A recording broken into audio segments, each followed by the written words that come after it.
Welcome to Plano's Political Pitbull Podcast. I am Esther. And I'm Ruth.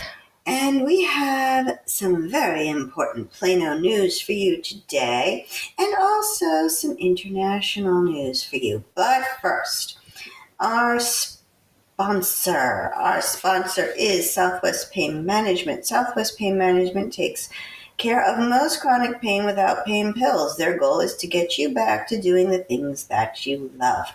They are also the world's leading long COVID experts. Dr. Groisman sees people from all over the world to treat their long COVID. Southwest Pain Management is in Plano. Please go to their website, reliefbeginshere.com. That's reliefbeginshere.com to see all that they do. So first up, the long-awaited zoning case number 2023-028. Yes, this zoning case goes all the way back to the year 2023. It is finally coming to the Planning and Zoning Board for approval. This is the Lavon Farms property in East Plano. Now, to refresh your memory, because I'm sure Ruth, you, and others probably do not remember, this case is to rezone from agriculture to residential community design. For those who don't know what residential community design means, they want the following to be zoned for the Lavon Farms property. 66 single-family attached homes, 537 single-family detached homes, and a whopping 1,052 multifamily apartments. Yes, over 1,000 apartments. The multifamily, by the way, is proposed to be 4 stories. Now, by the way, it went over some of the documents of the case. And if I'm reading this correctly, some of this property is in a floodplain. Now, that doesn't mean that they're going to put homes in the floodplain. It just means that some of the property is in the floodplain. And density is going to be tight. All right? Mm-hmm. So, very important, folks. The meeting will be held Monday, November 17th, 2025 at 6 p.m. Yes, that is 6 p.m. I know that's going to be difficult for some. At City Hall. If you would like to speak against the rezoning, you must sign up before 4 p.m. the day of the meeting. You can also register your opposition. You can also put down your opposition on the zoning map. And we have all of these links to the city's website on our website, planospoliticalpitbull.com. So I checked the city's website, the city's zoning map responses, and as of yesterday, November 15th, this case had 80 responses. 70 were in opposition. The rest were either in support or neutral. Now, I don't know about you, Ruth, but I can tell you, we do not need another 1,052 apartments in Plano. Frankly, banks are not financing apartments. One of the reasons Willow Bend developers had to come back to planning and zoning very quickly after they got approval was because the bank said, we're not going to finance all these apartments. Apartments are losing money. There's also too many of them. That is the other thing. There's too many of them. You're overflooding the market. Exactly. Interestingly enough, ground still has not broken on Willow Bend. I hear that there is something going on that might be changing in that area. I have to do a little more research, and I'll let you know at another time. But back to this zoning case. We do not need this.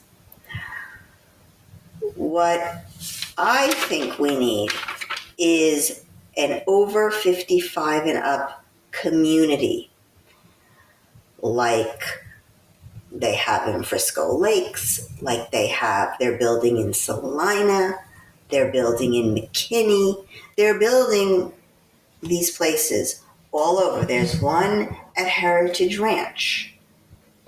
We don't have that here, and we desperately need it here because we have so many people staying in their large house after their children have left the nest. They cannot move. They want to downsize, but they can't afford to downsize. The homes, the developments I'm talking about, the ranges start in the 3s and go up to the 5s. So you could have smaller homes. This is, 1,500 square feet, 2 bedrooms, 2 baths, maybe 1 bedroom and an office or a den, something like that. So that the folks who are empty nesters can go and move there and open up the homes for larger homes for families. We are losing families. This would be perfect for that area. They just closed 2 schools on the east side. So we really don't need something that has, the possibility for families to move in and then they have no school to go to. Please make your voices heard on this. Tomorrow, November 17th, 2025, 6 p.m., City Hall.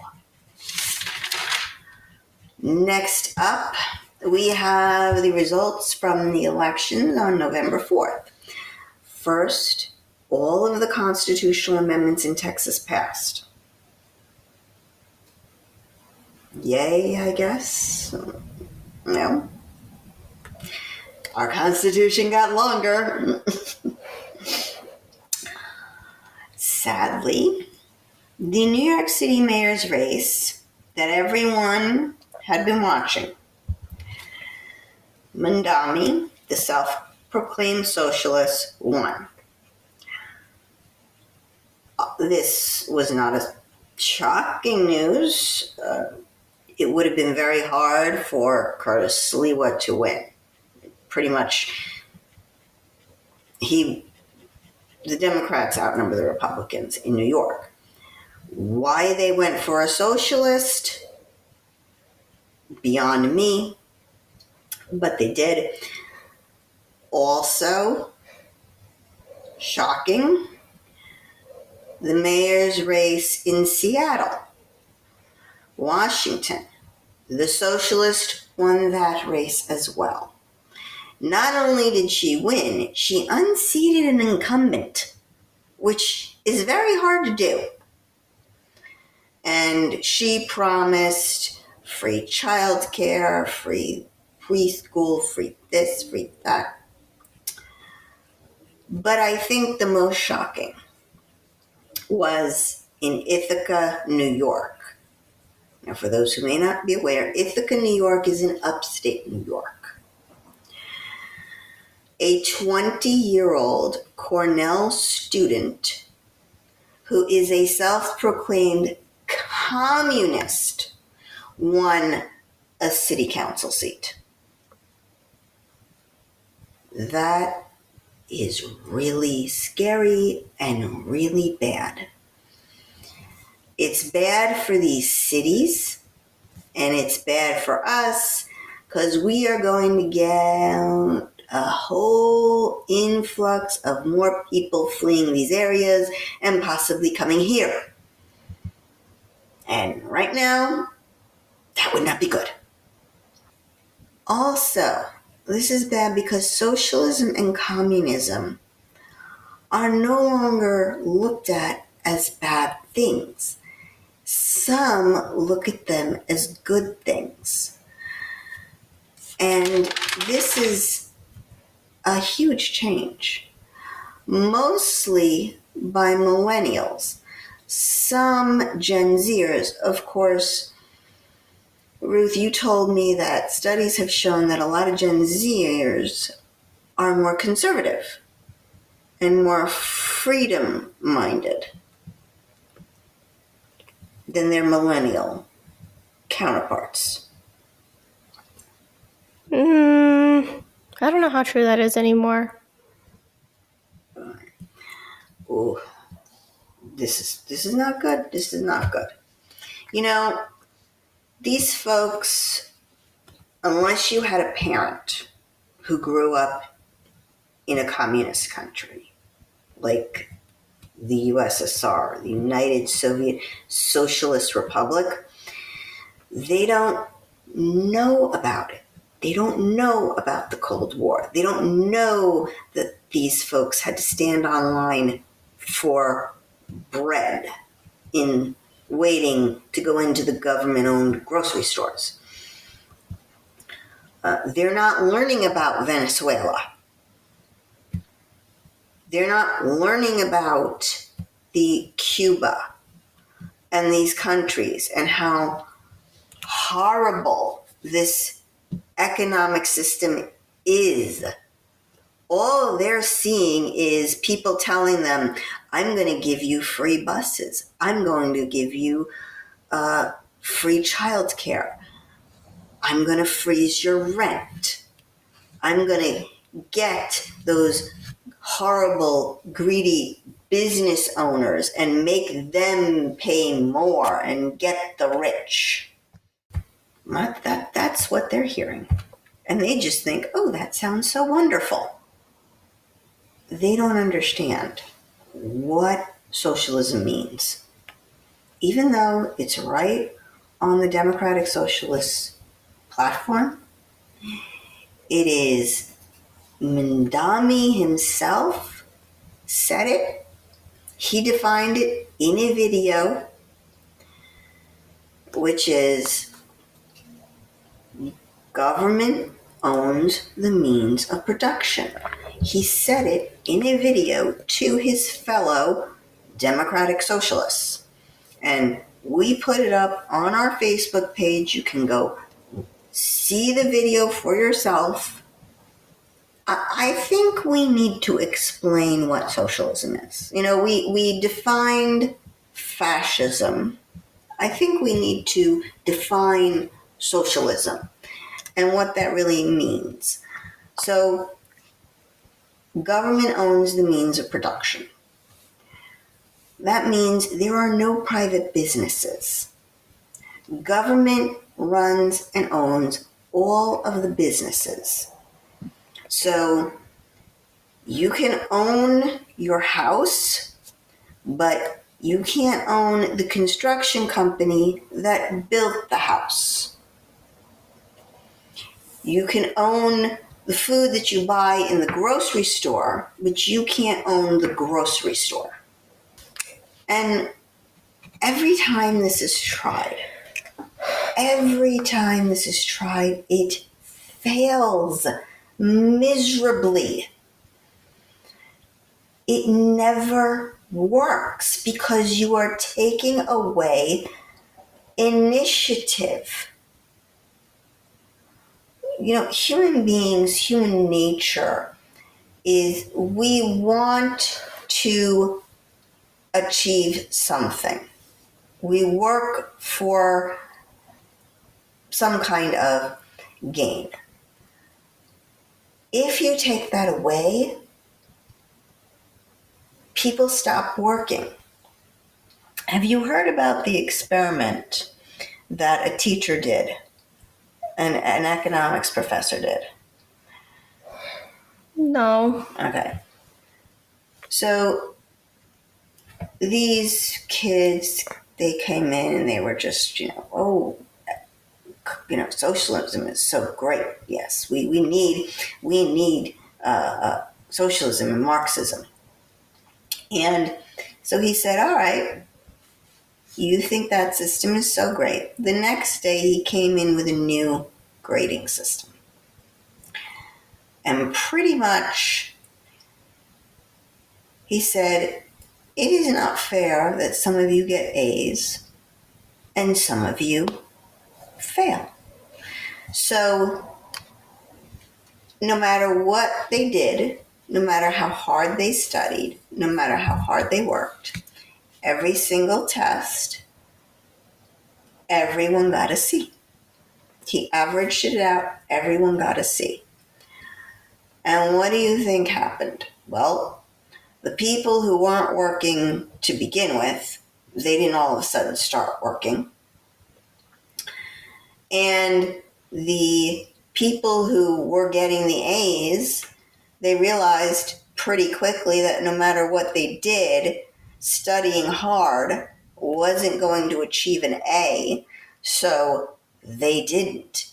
And eventually what ended up happening is the whole class failed. Everyone failed the course and had to retake the course.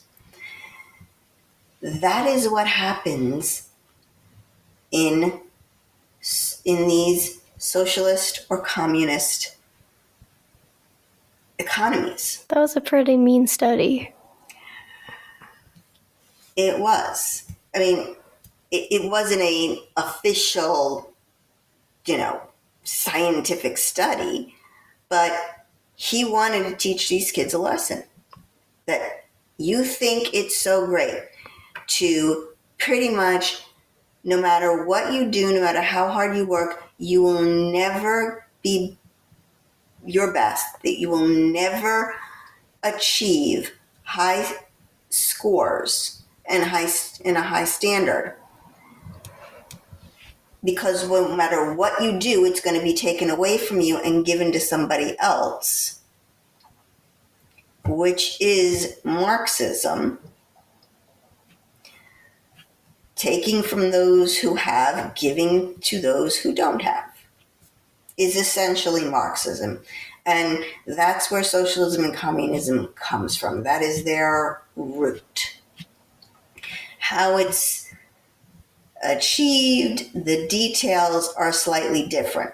But that's the root. The root is Marxism.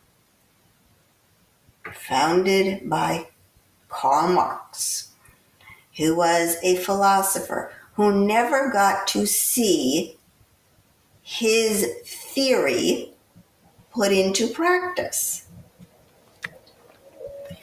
I think maybe we'll do an episode on him and what he birthed, because he never got to see it. He died before the Russian Revolution. He died before any of these governments became communist. And perhaps if he would have seen it in action, he would have said, okay, this was a bad theory, I'm taking it back. He didn't get the chance to do that, sadly. Please, if you are a Gen Xer or a baby boomer and you saw what communism and socialism were like, please teach your children this. What? Why are you laughing? What's with the laughing? Because that's not going to work. What? Hold on. Why is that not going to work? It's too late, depending how old they are. Well, remember, they have not been taught about the Soviet Union. Yeah, and what's the what's the common argument? Oh, they didn't do it right. That's because of the dictator. This person is not a dictator. Uh-huh. Yeah. Yeah. Even Lenin saw, when he put this idea into practice, he saw it wasn't working. And he wanted to make some changes.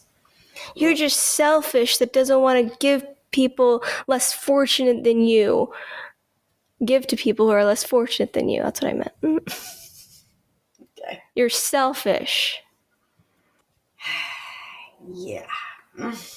You cannot police morale. You can't police charity. You can't.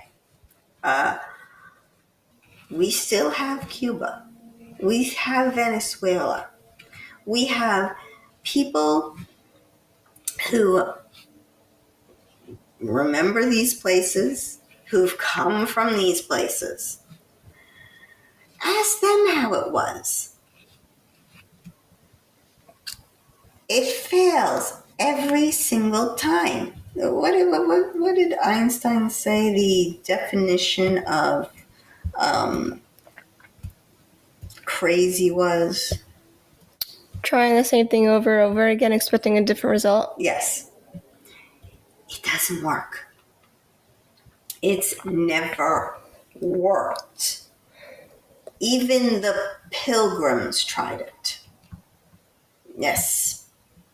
This idea, Marx didn't pull, out of his head.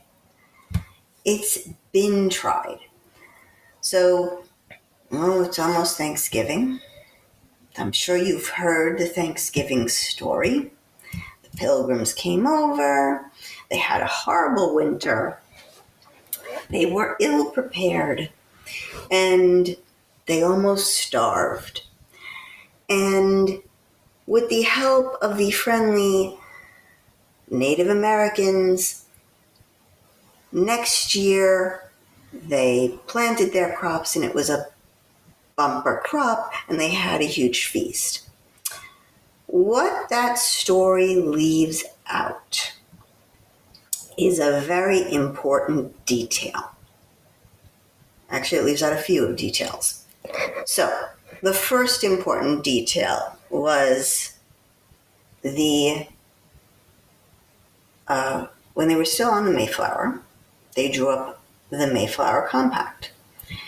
And they agreed that everyone was to be assigned a portion of land to farm. And then all the crops were to go into the communal storage house for everyone to go in and take what they needed. Okay? You could not keep your crops for yourself. You had to give them to basically the community, and the community would decide how they were dispersed to everyone. It sounds like a lovely idea, except people are selfish. Even the Pilgrims. So what ended up happening? Well, people didn't work as hard. People are inherently selfish. And some people had better crops than others. But they all went into the storage house. And they, yes, were somewhat ill prepared. You also had people of varying ages, varying skill sets. So no matter what you grew, little or a lot, it went to the storage house. And lo and behold, when it came time for winter, there was not a whole lot in the storage house.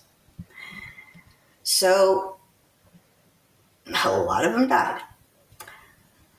So the next year, Well, you're forgetting there probably were also people who were like, well, I don't have to work that hard because I'm going to get food anyway. true. Again, selfish.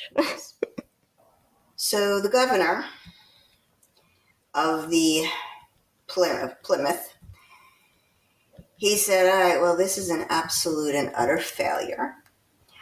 They did get some help from a guy named Squanto.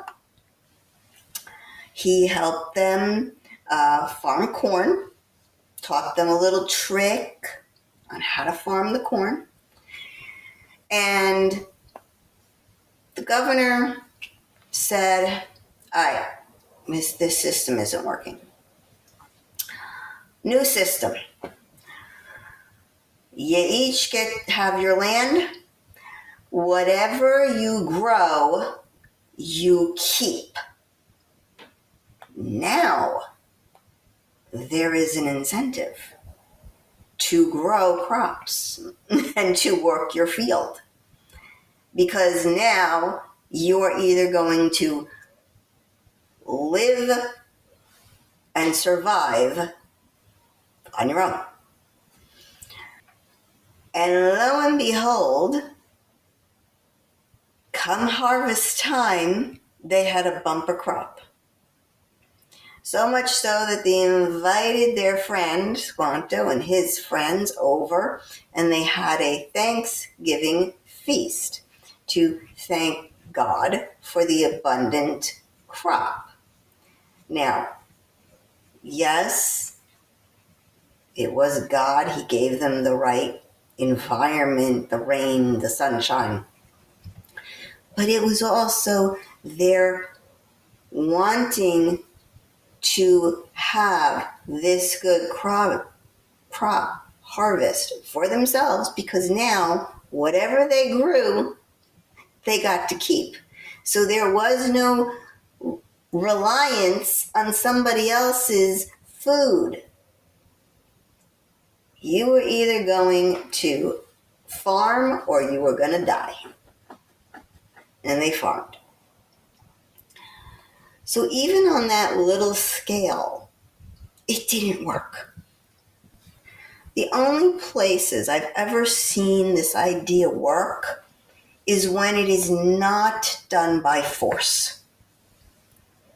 And that is in what they call kibbutzes or kibbutzim in Israel. And each one is set up a little differently, but you own nothing. And everything goes into the community pot. But if you don't work, as Bernie Sanders found out really quickly, he didn't work, he didn't do his share, he got kicked out. And you can be asked to leave. And he did. And he got the boot.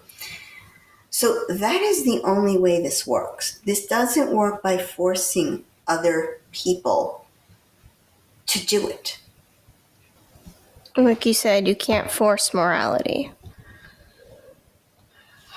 Well, you can't force charity. You cannot force people to give charity to others. You know, in synagogue, there's a prayer that we sometimes say about the 4 levels of tzedakah. Tzedakah means charity. There's more than 4. Okay. Well, I thought there was only 4, but okay, there could be more. But there are different levels of tzedakah. And the highest level is when you give willingly, without being asked, without being forced, and you give so that the person can become self-sufficient, either giving the person a job, giving the person a loan, and giving them a skill. That is the highest level. Because not only are you giving, not only are you helping, but you are helping that person to be self-sufficient so that they don't need help, they don't need anybody's charity anymore. We seem to forget, people forget that. There are 8 levels. I'm sorry, I forgot 4 other levels. Okay. Shall I list them? Please do. Okay. 8 is when donations are given grudgingly. So you're forced to do it. That's the lowest level. 7, when one gives less than he should, but does so cheerfully. 6, when one gives directly to the poor upon being asked. When one gives directly to the poor without being asked. Number 4, when the recipient is aware of the donor's identity, but the donor still doesn't know the specific identity of the recipient. Number 3, donations when the donor is aware to whom the charity is being given, but the recipient is unaware of the source. Number 2, giving assistance in such a way that the giver and recipient are unknown to each other, so neither knows the identity of the other.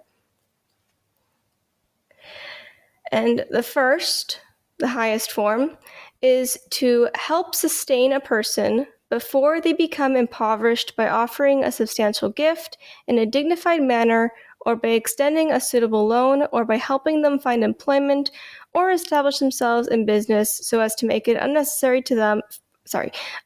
for them to become dependent on others. Exactly. Number 1, the highest form of tzedakah, the highest form of charity in the Judaism. And by the way, folks, Jesus was a Jew. Is to help somebody to become self-sufficient. So take the government coming in and taking from one person, giving to another free stuff, not helping them to become self-sufficient, not helping them to achieve any goals, not helping them to get off the charity. That is the lowest form. That is the lowest level of charity. And in the end, it doesn't help anyone. If you want to help people, if you want to give people charity,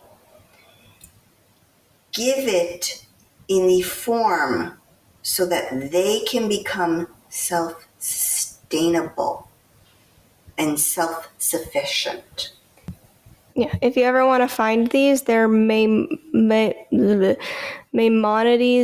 8 levels of charitable giving, or of charity. Mm-hmm. Yes. Now, refresh my memory. Maimonides was a prophet or a great rabbi? I can't remember. I think he was a rabbi. Rabbi, because it's in the Mishnah. Okay. What's the Mishnah? It's basically our oral law. Mm-hmm. It's written down now, but it's basically a bunch of rabbis interpreting the Torah. Mm-hmm. And originally it was only oral. So, there you have it, folks. I think maybe we might, if it's a slow week, maybe we'll do an episode on Marx and go into socialism a little bit more. Because oftentimes you get people saying, well, we don't want the Venezuela socialism. We want the Swedish socialism, or the, that kind of socialism, like in Denmark and Finland and those countries, and Switzerland and Sweden. I have news for you folks. Those economies are not socialist. They are free market economies. They have private property and private businesses. So I think it was the Prime Minister of Denmark who told Bernie Sanders, or it was at a press conference, and he said, somebody please tell Bernie Sanders that we are not a socialist country. We are a free market economy. So It's not about what we are. It's about what we could be. Huh? What, you don't get it? No, I don't get it. You gotta visualize first. Oh, okay. All right. Maybe we'll do an episode on that if it's a slow day. All righty. Now for a little cuteness. I found Zeus's profile sheet. So, go ahead, our very important dog. Zeus is still up for adoption. He's about 5 years. Are we sure he's still 5 at this point? Well, I don't know if he's had a birthday yet. He could be 6. But he's a smart dog, and he'll make a great companion. He's playful, but was never claimed by his owner. One of his eyes has a genetic defect. It's blue, but it doesn't slow him down. He's active and sweet and just really wants a new home. He's so affectionate and just a love bug like most pit bulls are. And take it away. And if you're interested in Zeus, please go to our website, www.planospoliticalpitbull.com, and click on the link Pit Bulls for Adoption to find out more about Zeus. He is over at the Plano Animal Shelter, just waiting for a good home. Well, that is all for today, folks. Please remember to like, share, and subscribe. This is Esther. And this is Ruth. For Plano's Political Pitbull, signing off.